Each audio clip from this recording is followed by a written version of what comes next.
ये चीज होगी जी। अच्छा, इसके अलावा एक और जिमनी चीज है, वो ये है कि आपने ना जो आपका डेट का टेबल होता है, जो आपका डेट का टेबल है ना, यानी ये जो हमारे पास डेट का टेबल है, इसमें एक ऑप्शन होती है, अगर आप यहाँ पे डेट्स पे क्लिक करके इसके सामने आए तो यहाँ पर 3 डॉट्स हैं, इन पे क्लिक करें ना तो यहाँ पे आपको एक ऑप्शन नजर आ रही होगी, मार्क एज डेट टेबल।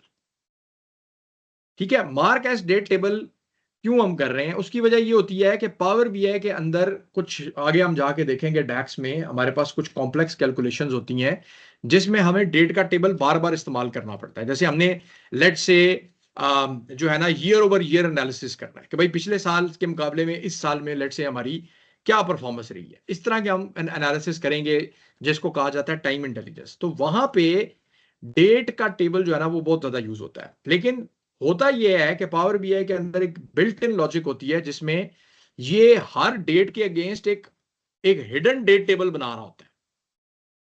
ठीक है, तो वो अगर बना हो आपको नजर नहीं आएगा, वो मॉडल के लिए परफॉर्मेंस के लिहाज से वो अच्छा नहीं होता। अगर आप ये देखें तो यहां पर भी आप देख सकते हैं, to enable the creation of date related visuals tables and quick measures using this tables date data, mark it as a date table.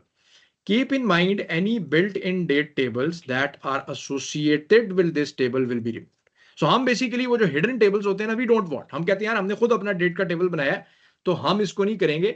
मैं इसको कहूंगा यार mark as a date table. ठीक है, और उसके बाद मैं जाऊंगा और ये मुझे कह रहा है कि डेट का कॉलम सिलेक्ट कर लो, तो मेरा जो डेट का कॉलम है ये मेरा डेट का कॉलम है और मैं इसको कहूंगा सेव। ठीक है जी, और जो ही मैं इसको करूंगा तो आप ये देखें यहाँ पर एक ये आइकन भी बना हुआ आ जाएगा, यहाँ पर भी और यहाँ पर भी, जो मुझे बता रहा है कि यार ये मेरा डेट का टेबल है और ये जो कॉलम है मेरा ये डेट के डेट की बेसिकली प्राइमरी की है, यानी ये वो कॉलम है जिसको मैं यूज करूंगा एज माय डेट कॉलम। तो वो बैक एंड के ऊपर जो टेबल बन रहा होता है, एक हिडन टेबल जो हमें नजर नहीं आ रहा होता, पावर बीआई अपनी फंक्शनैलिटी के लिए बना रहा होता है, वो कहानी जो है ना वो फिर अवॉइड हो जाती है और आपका बेहतर परफॉर्मेंस आपको नजर आती है। ठीक हो गया जी।